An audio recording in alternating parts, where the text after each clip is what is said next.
So I was getting a lot of takeout, a lot of bad food, and that along with the high stress caused the eczema to go out of control. It was all over my body. I'm pretty sure it was infected. My mental state was really bad from it. Basically lesions kind of all everywhere. When I went back and it was a lot better, I brought up keto and they're like, oh, that probably has nothing to do with it. You probably just got better by itself. And I was like, okay, well, that's the only thing I've really changed. So if that hasn't caused a change, I don't know what really changed it. Oh yeah, people were shocked when I lost the weight because I lost it rapidly. I lost 40 pounds in probably under a year. Then I lost an additional 20 pounds after that.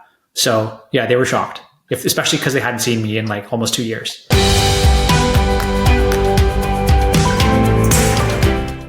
Okay, welcome. We have today with us Kevin, who's going to share his success story. Kevin, first of all, thanks for coming. And secondly, just if you don't mind sharing, what part of the world are you located in, if you don't mind?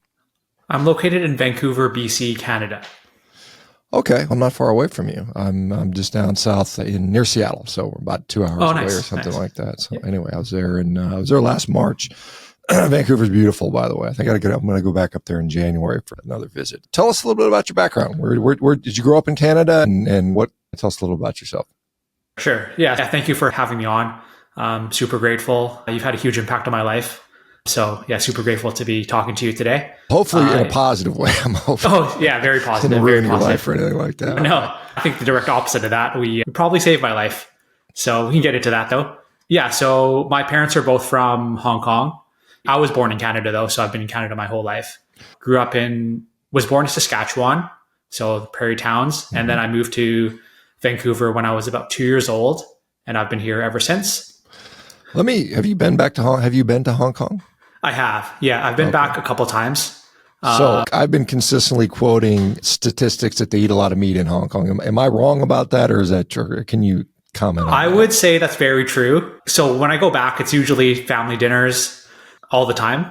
I would say every time we go for dinner, it's big banquet style, where you go to a Chinese restaurant, they bring out tons of dishes. And I would say the first 80% of the dishes that we eat are all meat.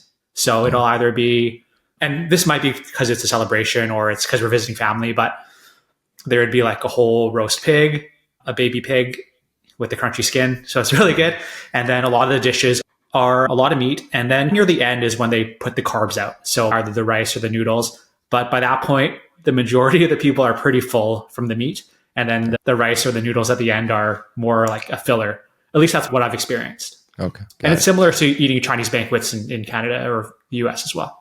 Interesting. Okay. Yeah. You said, obviously, there must have been something going on where you said your life was saved or something like that. So tell us a little, I guess, when you grew up in, obviously, so BC mostly, a little bit in Saskatchewan, and what happened to you? Yeah. So I grew up on the standard Canadian, American / Chinese diet, which was a lot of rice. We did have meat at every meal, like super grateful that it was a big priority. So there was always a main protein source, whether it was beef or chicken or pork or whatever it was, but a lot of carbs. But I grew up in relatively decent shape.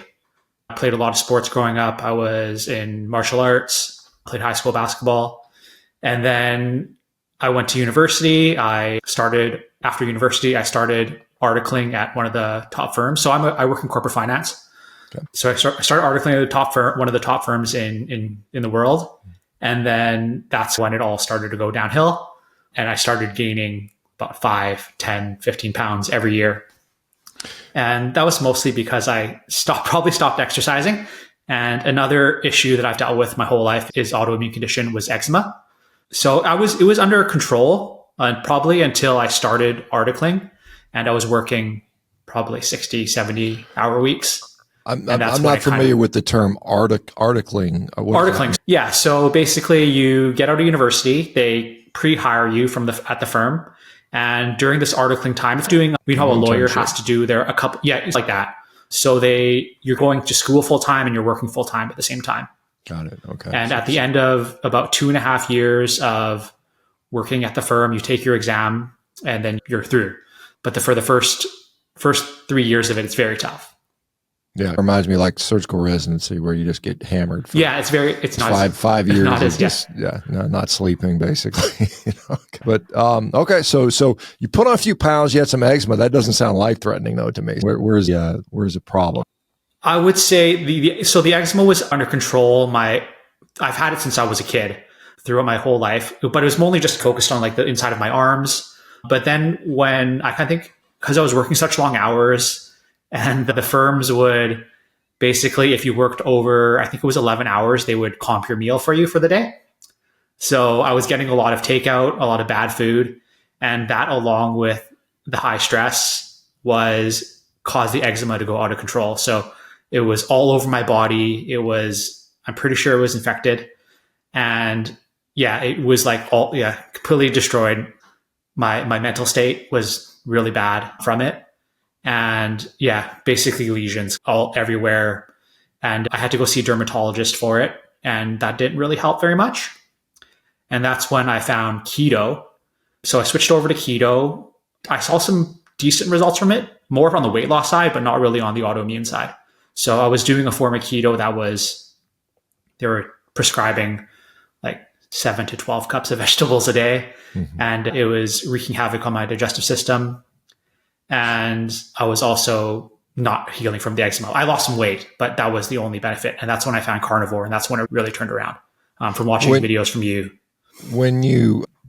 How extensive were the eczema lesions? It covered like your face, everything? Where was it? It was my face. So my face was fully covered. The face was more like a dry, cracked peeling. But then on my body, it was open, like weeping. Do you have any pictures that you kept or anything like that? I might have some pictures that I could share with you. It was more around my face that was really cracked up. I see. Okay. But on my body, not as much. Okay. And so that was painful as well. I imagine cracking, dry, bleeding. Very painful. And very painful. I couldn't sleep, constantly scratching throughout the whole night. And so the dermatologist, corticosteroid cream, I imagine, what did they do for you? It was a corticosteroid cream that I was on. And then that was the main thing. But it would help for a bit and then it would come back. That was constantly a cycle that would repeat my whole life. And then when I switched to keto and then to carnivore, that's when I found that I would basically need less and less. And then to the point where I don't need it anymore. I'm looking at you. Your skin looks pretty much perfect at this point. I don't know. Yeah. I don't see any evidence of any like damage or anything like that. So that's pretty cool. How old are you, by the way? I'm 37. 37. You look young for 37 too. Gosh. Okay.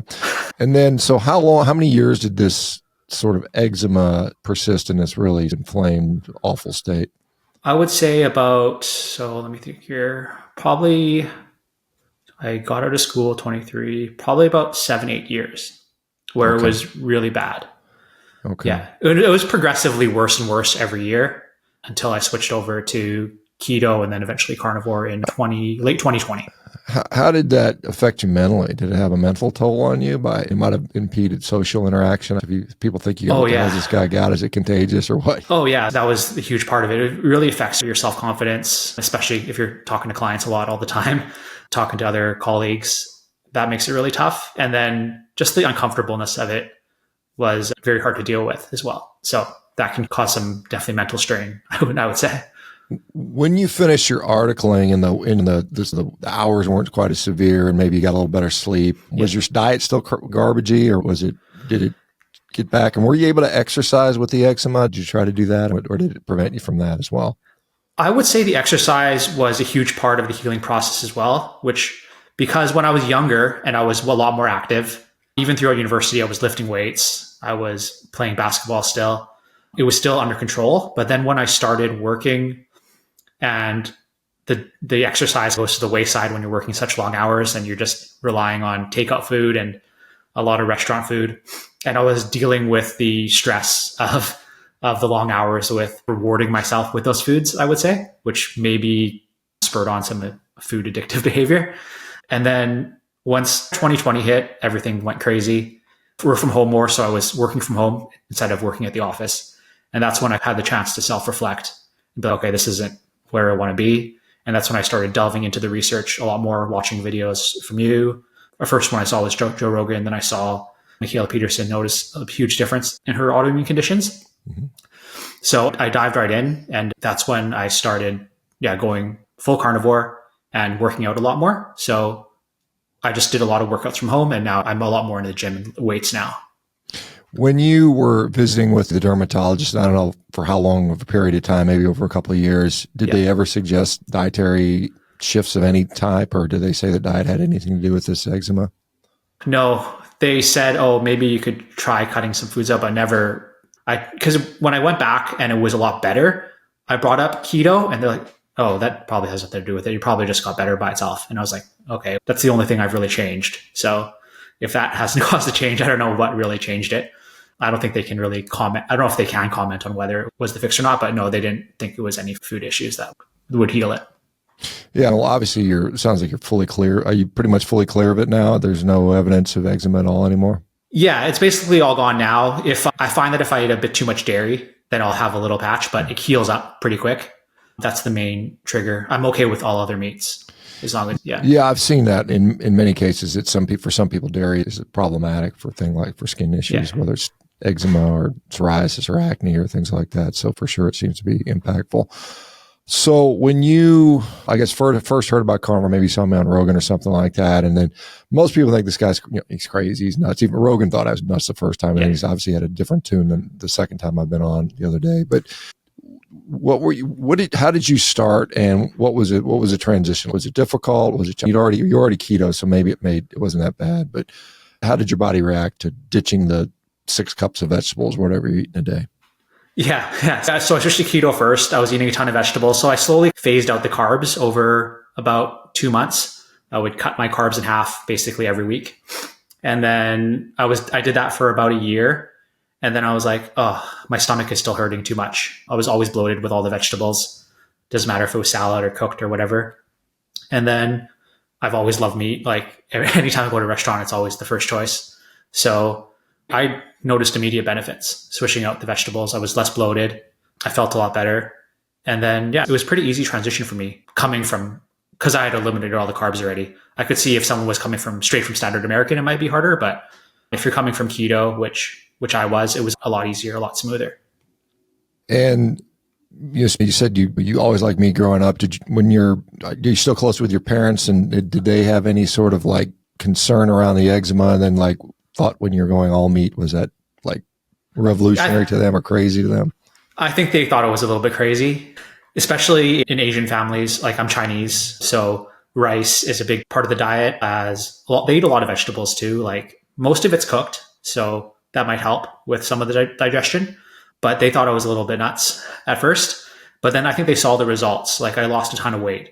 So I'm 155 floating around now, but I was over 200 back then. I'm gaining a little bit weight more now because I'm training quite a bit.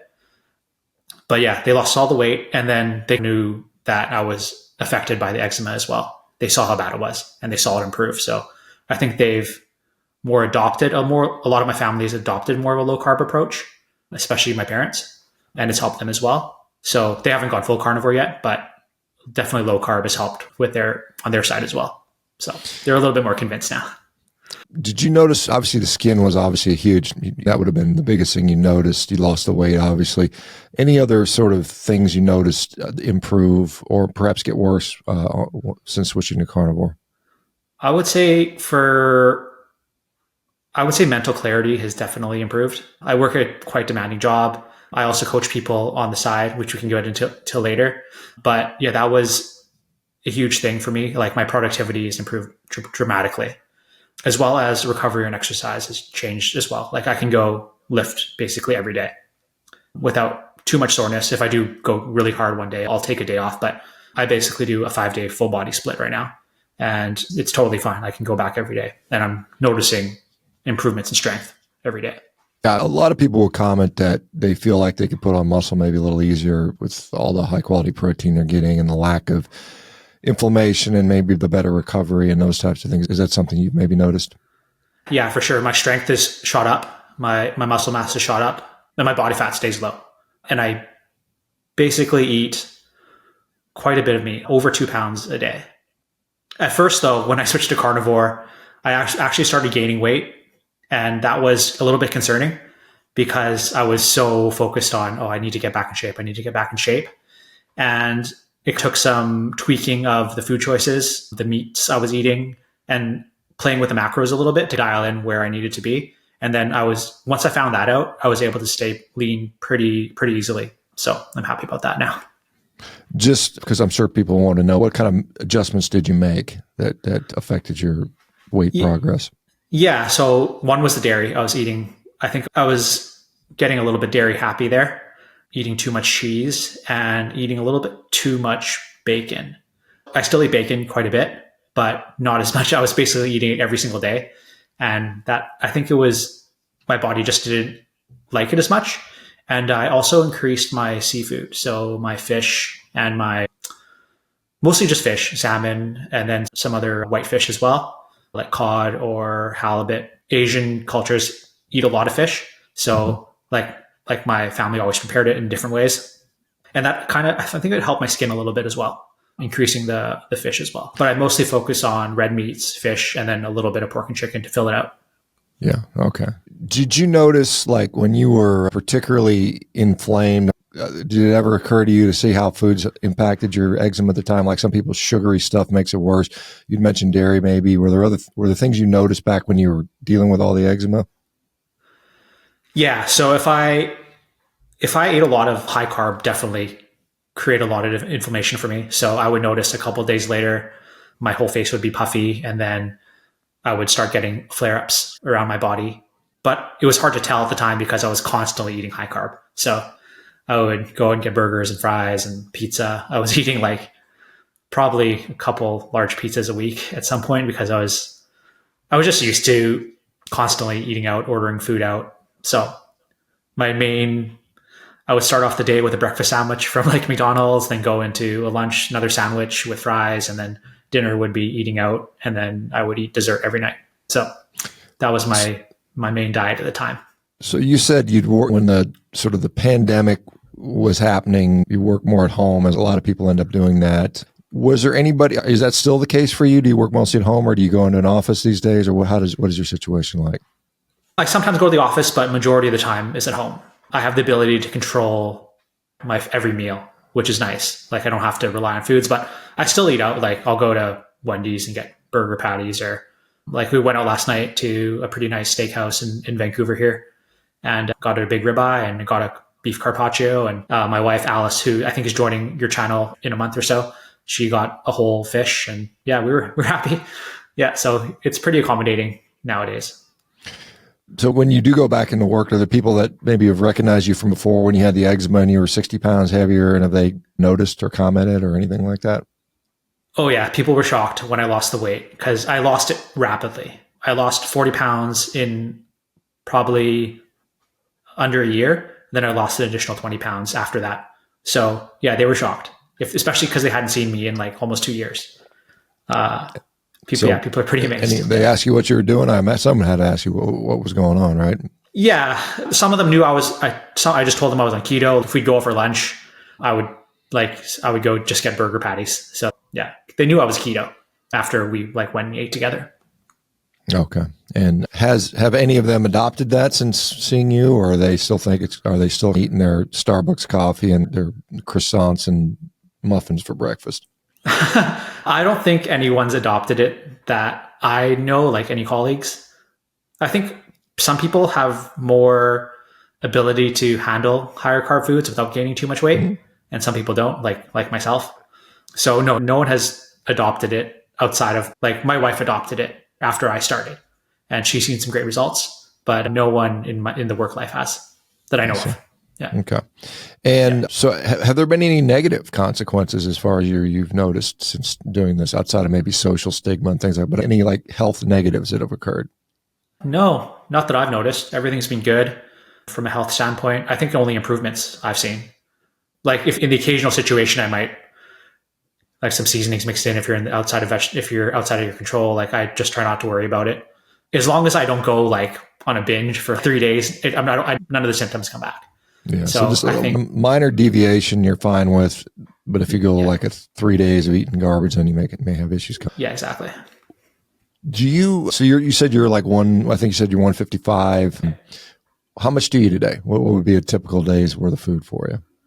Yeah, so it's 9:30 here in BC right now. So I haven't ate yet. I usually eat 2 meals a day. Mm-hmm. I'll probably eat around somewhere between noon and 2 p.m. on average. And I'll have usually a couple burger patties for lunch with some eggs. So that'll be about a pound of meat. And then for dinner, I'll have a pound, about a 16-ounce New York strip. So I'll buy the huge strips from Costco and I cut them up myself. And then, I'll just grill it up or cook it in the air fryer or whatever it is. And that'll be a typical day for me. Or ribeyes. About 2 pounds of meat a day sounds like something like that. If not, I won't limit myself though. If I'm still hungry, I'll eat more. I've eaten up to quite a bit more than that. Sure. Like yesterday, for example, I had a 20-ounce ribeye for dinner at the steakhouse. And then for lunch, I had probably a pound of a prime rib roast that I had left over from family coming over the day before. One of the things, I don't know if you find this, because I cook steaks every day of my life now, so I've gotten reasonably good at it. And so when I go to a restaurant, a lot of times I'm not impressed. Like, I could do a better job at home. Do you run into that ever, or do you still find the restaurants better? No, I totally agree with that. The steakhouse we went to last night is pretty good, but I went to Dallas a couple weeks ago, and even though like they're known for their beef, one of the steakhouses I went to was okay, but I felt like I could have done it better at home. Yeah. The thing is, I can't do at home is dry age, which I think adds some good flavor as well. You can dry age at home. There's ways to do that, but but it takes a while. You got to sit there for a month waiting for it to get ready or so. You said have you noticed your work performance change? Has this helped you from a work standpoint? Oh, it has huge. Yeah. Like the focus, I don't get tired. I do by the end of the day, but throughout the whole day, I'm on point. I can get a lot more done.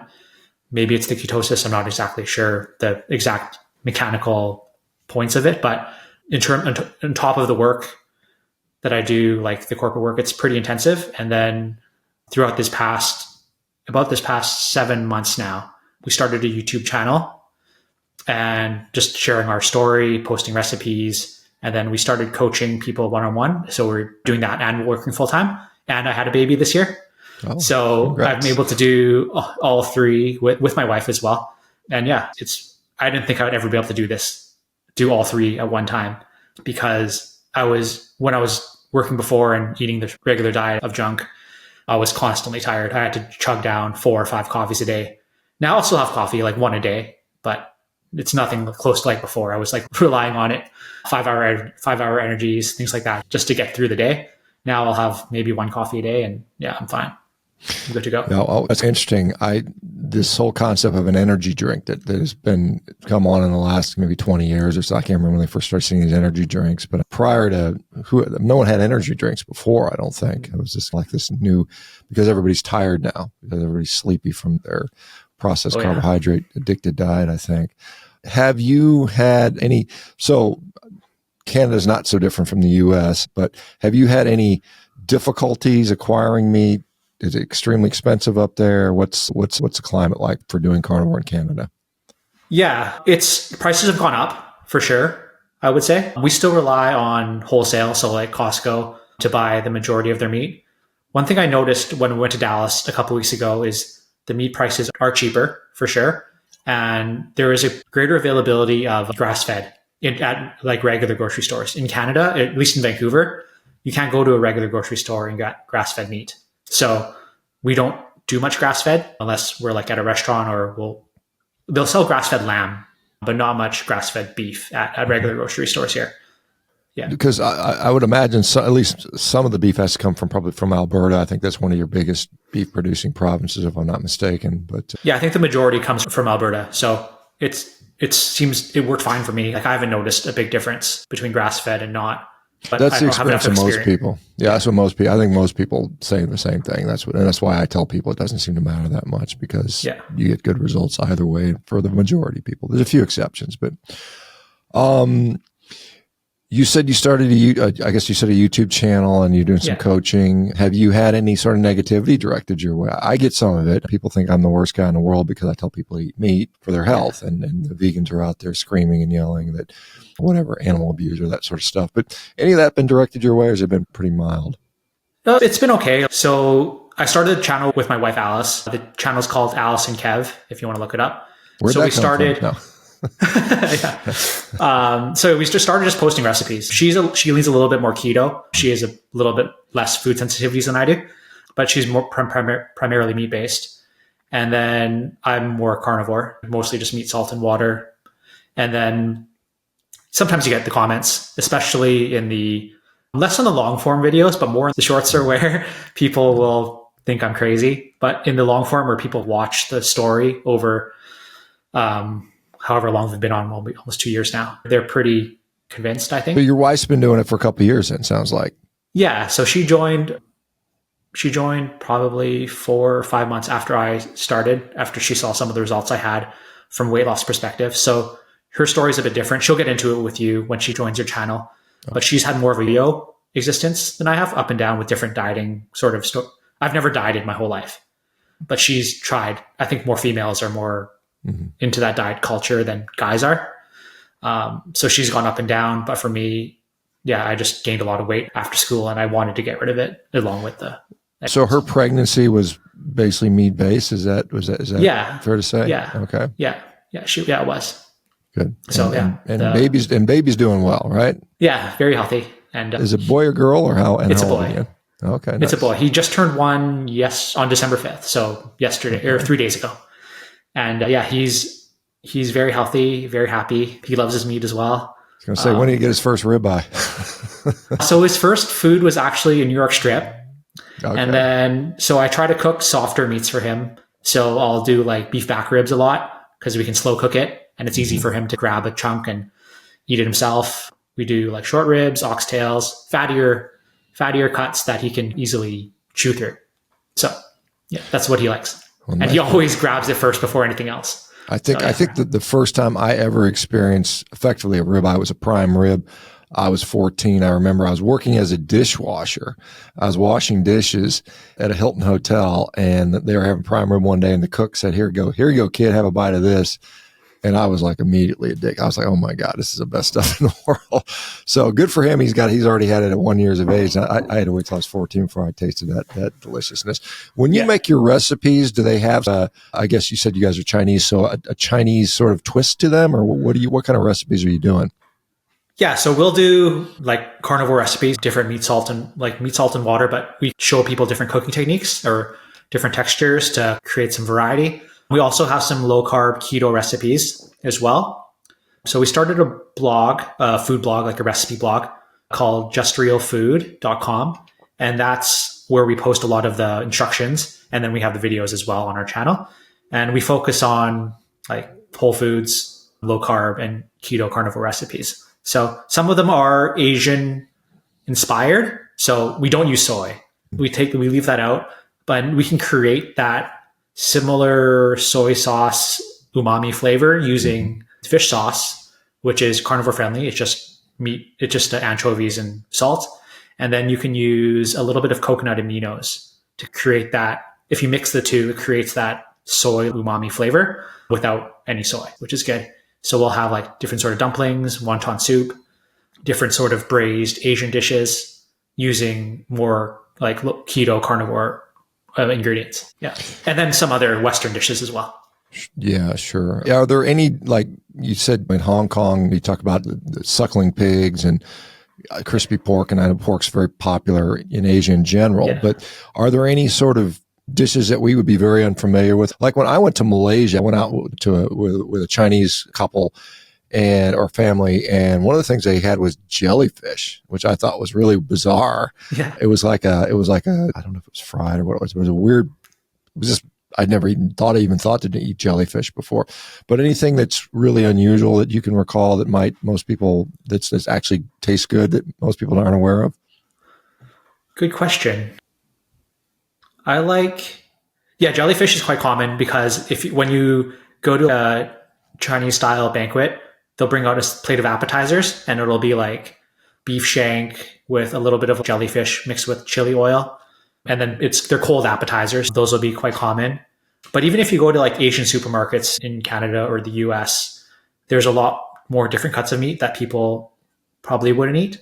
A lot of people eat, I'm trying to think here, what's something different? Nothing too different, I would say, but more just the cooking styles are a little bit different. A lot more braising. Yeah, things like that. Yeah. And obviously, you said while Asians eat a lot of pork in general, that's not your major. You said you primarily fish and a lot of red meat, particularly probably beef, I would imagine. Yeah. So I eat mostly beef, lamb, salmon, eggs, and then I'll do pork and chicken on occasion, maybe 3 to 4 times a week for meals. And I love pork though. Like I love crispy roast pork from Asian butchers that they prepare for you. But I find that if I eat too much of it, I'll gain weight pretty quickly. Yeah, I don't know why. Maybe it's the fat to protein ratio in it, but I do love it though. Yeah, there's sort of the pork belly, and you've seen there's all kinds of just very elaborate. I've seen a lot of preparations that they do to make it delicious, but it's a lot of work in some ways. Do you guys ever do the pork bellies and things like that? Yeah, so we have a recipe on our channel. It's a roast pork belly, or it's air fryer crispy pork belly with the crunchy skin. So yeah, we have one recipe on our channel that kind of took off. And yeah, we're happy with that one. So yeah, if anyone wants to check that out, that's one we make. But we have to find a certain cut of pork belly with the skin on. And then it takes a while to prepare because you have to prep the skin ahead of time to make sure it's like fully dried out. And you have to do some certain techniques to make sure it gets really crunchy by the time it's done cooking. And it's brittle, so it snaps easily. Yeah, that's a nice eating technique. I've had that occasionally, but I've not done it at home. And it's like a lot of salting. I remember you salt the heck out of it and dry it out and some of the stuff. You mentioned fat to protein ratio. Do you track what you're consuming? Do you have an idea where you're at? You're on keto for a period. Keto is obviously, you're very objective. You're like, I need to get, you're measuring perhaps and trying to be in ketosis. Does that play into the diet at all for you? Or do you just eat what you feel like eating? So initially when I switched to carnivore, I was gaining weight. So I started tracking because I was dialing in for a body composition goal. I like to be around 12% body fat. I feel like I feel best then. 12 to 13% body fat. And I like the way I look at that point. It's a little bit vain, but I like how I feel and I like how I look at that point. So I started dialing in my macros. And the thing is, macros aren't perfect no matter what you do, because there's variability in terms of tracker you use, the farm that the meat comes from. But it does give you a general trend that you can follow and assess and readjust. And so, yeah, I was tracking it first. And when I was able to get down to the body fat percentage and leanness and weight that I wanted to be at, that's when I stopped tracking. So I don't track anymore, but I did track as a tool for a period of time. Yeah. What about you? So you exercise a lot. Are you concerned about electrolyte? Do you add electrolytes in, or do you salt to taste, or what do you do about that side of things? Yeah. I didn't use electrolytes at first. So when I was in keto, I was drinking electrolytes quite often. Whether it helped, who knows? But I don't drink them as much anymore. Maybe once a week or something, more for just some flavor. But now I don't really worry about electrolytes because I don't feel any cramps or anything like that. I do use quite a bit of salt to taste. So I haven't noticed the need for electrolytes, but I could see if someone was transitioning for the first time, it would help. So yeah, now I don't really need it. Since you've started a YouTube channel, and I don't know if I know you talk about cooking and recipes. Did you discuss your eczema recovery story on the channel? And if so, have you had other people with eczema that have shared similar experiences or asked to get help for that? Yeah, I have touched on it a little bit. This is probably the longest I've gone into it with you. I did have Dr. Chafee on my channel once. I talked about it a little bit as well, but I haven't gone into too deep. Most of the people that we help, especially with one-on-one coaching, is for body composition, fat loss, and weight loss. That's our main goal with the channel, along with the recipes, is that we helped a lot of people on that side, but then just sticking to an elimination diet and finding out which foods trigger you is part of the experimentation process. And that's when a lot of people will see results with their autoimmune condition, because it's got to be something they're putting in their body that's causing something, right? For me, it was the high carbs and whatever other junk that was in the food I was eating all the time. But yeah, for everyone, it's a bit different. So you said effectively basically carnivore for now several years. Have you played with like reintroduction? I know there's some people that are anxious to reintroduce simple carbohydrates, fruit, honey, rice, whatever, sweet potatoes, things like that. Have you played with any of that stuff? And if so, how did it go and what were the results? Yeah. So I tried the fruit thing for maybe a month and I gained a weight back really fast. So I was adding in apples and bananas and stuff like that. And yeah, I gained it back really fast. I was like, oh no, this is too much. I can get away with like maybe a small amount of berries here and there. But yeah, once I add carbs, the water retention and the weight comes back really fast. Now I don't do fruit anymore. I don't do honey either. Yeah. I haven't found the need to. Fair enough. For some people, they're okay with it. Some people don't. And I said, I push back when people say it's necessary because I clearly don't believe it is. But yeah, if let's see, you say you guys do some health coaching type stuff. How important, if you were to rank like in your recovery, you mentioned exercise was important. I would imagine probably quality sleep's up there. How would you rank order things of sort of things that were helpful for you? Let me ask you, because a lot of people, particularly skin issues, will do things like red light therapy and other phototherapy type stuff. What are the things you tried and how would you rank them as this is probably the most important, this would be second, this made maybe minimal difference? Yeah, I would say diet is number one for skin health, at least for myself. Eliminating a lot of those foods, the majority of those foods allowed me to heal. And then I feel like I'm more resilient now, where if I say there's a family occasion and there's no options and I have to eat a little bit, I don't have that big of a reaction like I used to. I can bounce back quite quickly. And then I think exercise is pretty important. Obviously, some people are in a state where they can't do much exercise because of whatever health situation they're in or condition they're in. But even just starting with what you can do is whether it's walking, getting up from your chair, doing anything to get your muscles moving again makes a huge difference. I've always been huge on it throughout my whole life and then fell off there in my early career years. And now it's a big part of my life now. And you've been a big inspiration for that with your weightlifting videos as well. I made a little home gym in my garage there so that I can go and lift when in between calls or in between whenever. Just having it something that you can do at home makes a huge difference. I haven't really done any red light therapy though, so I haven't needed that for healing, but maybe that could help some people. Yeah, I know particularly with psoriasis, they've got this, I think it's called, I can't remember, it's a type of phototherapy they do, but I don't know if eczema's been shown to benefit from that, but obviously it's clear, so you don't need to worry about that with regard to that. Yeah, I've got a home gym at home. I spent decades putting it together. I just buy a piece of equipment every couple of years. I get something new, and it's a huge benefit. Gosh, it makes it so much more convenient. And when you have to like get in a car and it's cold and you got to drive 30 minutes to the gym and then wait on machines, and it's much more. It's so much better to have it home, in my view. But then you got to be motivated to work out by yourself, which that's not a lot. Some people need that environment to push them. Fortunately, yeah, for sure. I tend not to, so it's good in that regard. What else was I going to ask you there? So for people who are your clients typically? You said body composition. Are they older, younger? Some people appeal to different audiences. Are they Asian? I don't know. What is the population that you tend to appeal to? Yeah, so we've worked with all different age groups. I would say the majority of our clients are women in over their 40s, 45 and up. And I would say there is a mixture though. We've had some younger individuals. Some were training for like a Boston Marathon. Some were a lot of CrossFitters.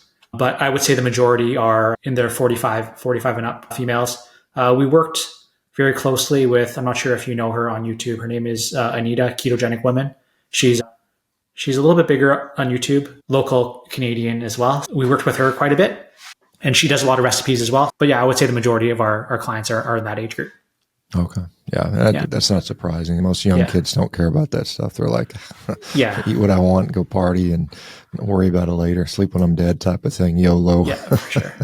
Do you have a favorite? I'm having 2 ribeye steaks for lunch after I get done with this interview and a couple consults. And do you find that meal timing has an effect on you? Like for me, if I eat a big dinner, I tend not to do as well. I don't sleep as well. Do you notice like timing your meals has an impact on your overall quality of life? I think I've naturally fallen into, I would say, 6 hour eating window. So I'll eat around lunch, and then I'll do a dinner around 5 or 6. And that's just because I'm just not hungry in the morning. I find it hard and I like to train fasted. So I'll lift in the morning prior to eating, and then by noon I'll start feeling hungry, and then I'll make something. But I haven't really noticed the need to change up quantities between breakfast or between my first meal and my second meal. It's usually about the same amount of food. And that's maybe it's habit, because I've trained myself to eat a certain amount of protein per day to make sure that I'm hitting my goals for the day. But yeah, I haven't noticed a huge difference in sleep quality or anything like that by changing up quantities. But I try not to eat too late. So I'll try to stop eating at least 3 to 4 hours before I go to bed. So that's the main thing that I do, and I tell my clients to do as well. Just it helps with their sleep. So from what I've seen. Speaking of, you said targets on protein. I mean, you're 155. What are you shooting for, by the way, out of curiosity? Yeah, so I'll eat a minimum of 150, but it'll probably shoot up to closer to 200 some days. Yeah, because you said 2 pounds of beef is about that. So yeah, that makes sense. Yeah, about 200, I would say, probably 180, because 2 pounds, 2 pounds would be 100 grams of protein, or 200 grams of protein if it's lean. But if it's fatty, it's probably a little bit less. So maybe 180-ish now. At first, I was tracking pretty diligently until I kind of gained the eyeballs and intuition to know how much was what. But now it's internalized. And I think a lot of people will gain that intuition eventually. Yeah, so it's similar to me, because I'm 100 pounds. I'm probably exactly 100 pounds heavier. I'm about 255. And yeah, I consume around 300 grams of protein a day. So that's pretty consistent with what I find to be effective for me for maintaining muscle and performing like I want to, and all that type of stuff. Yeah. I saw in one of your other videos that you were switching a little bit more keto focused in terms of macros, at least. Yeah, I did. I did that for a period of time. Yeah, I did that for a period of time. I'm no longer doing that because I had all this kind of neuroinflammation from a herniated disc injury that I got doing jiu-jitsu. And fortunately, that is, I would say, 98% resolved. I've got a little bit of just mild numbness in my finger and a little bit of triceps weakness, which is getting stronger every week. And honestly, I don't like eating that much fat. I just don't physically like to eat that high level fat macro ratios. It just doesn't work for me. I don't enjoy it for whatever reason. Same thing. I tried eating raw meat for a period of time, because that's always been, some people like to do that. And I tried that and I was like, I just don't like this. This is not. And again, at the end of the day, you got to like what you eat, right? And I think that's why I do what I do. There's because people ask me, what's the specific reason you do this or that? And I'm like, because I like it. So I think you should enjoy what you're doing, and hopefully the results will be where you want them to be. You can always make little adjustments to get results in. Yeah. Baby. So baby's eating some meat, but you're not rice cereal and the little fruit chews. Is she not doing that, or he not doing that stuff? Or what does a kiddo's diet look like?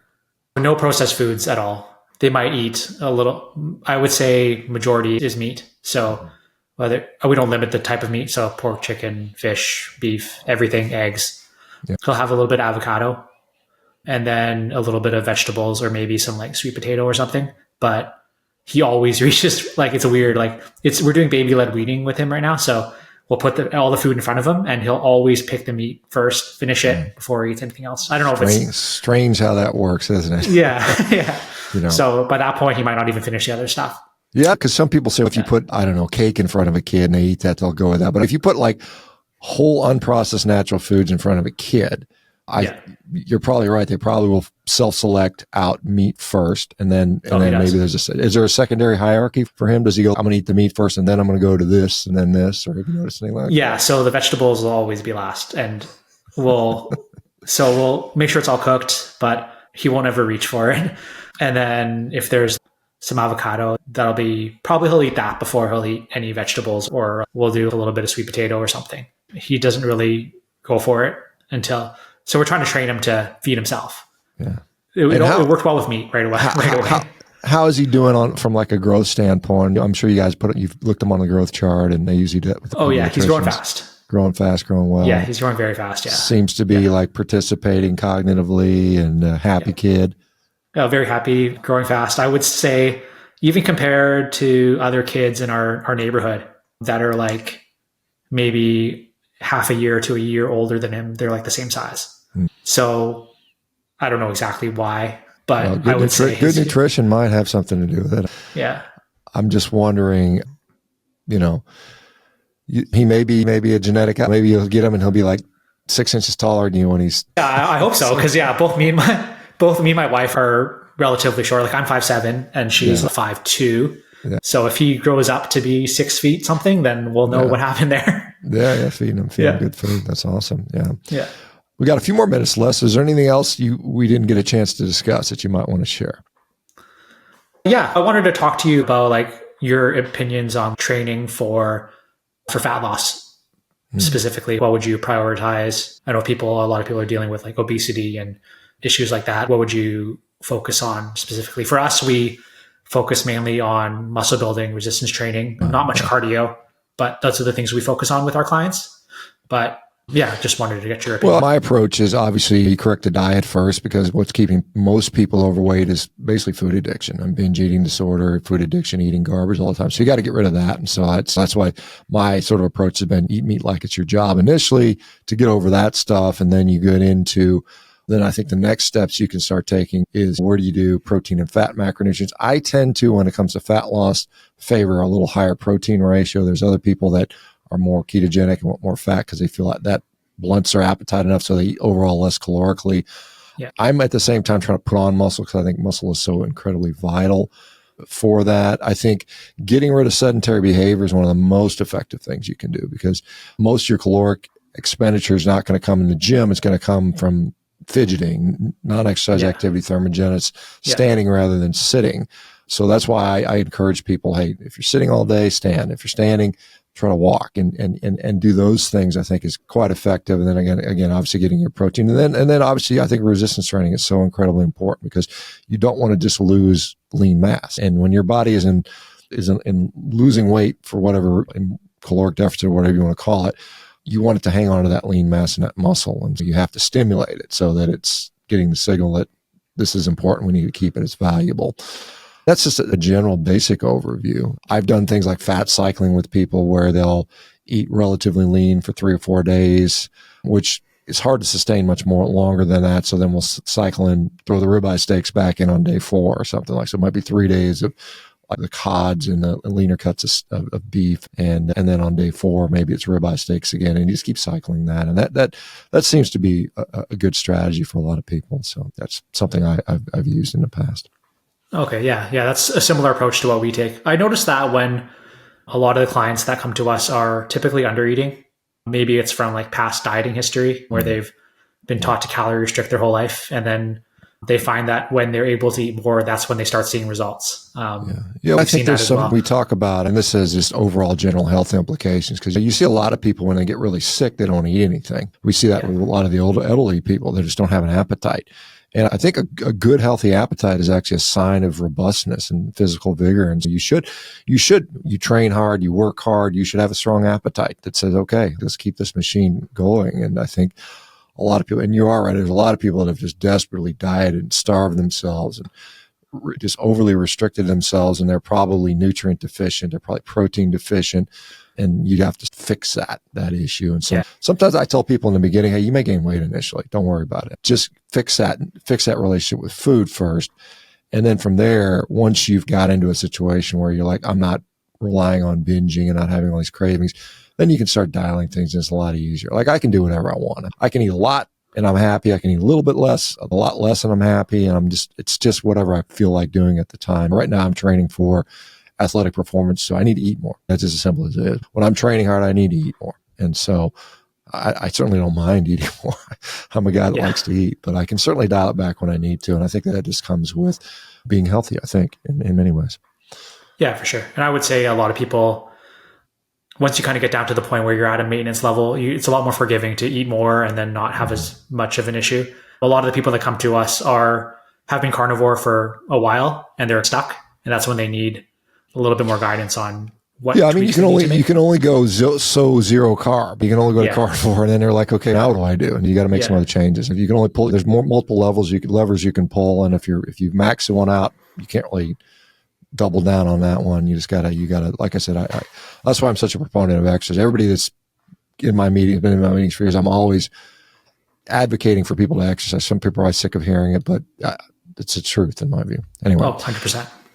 Kevin, I got to go, man. I appreciate it. Thank you so much. Appreciate this. I look forward to meeting your wife at some point. And yeah, I think next month. So yeah, you can talk to her on her story. All righty, man. Take care. Thank you. See you later.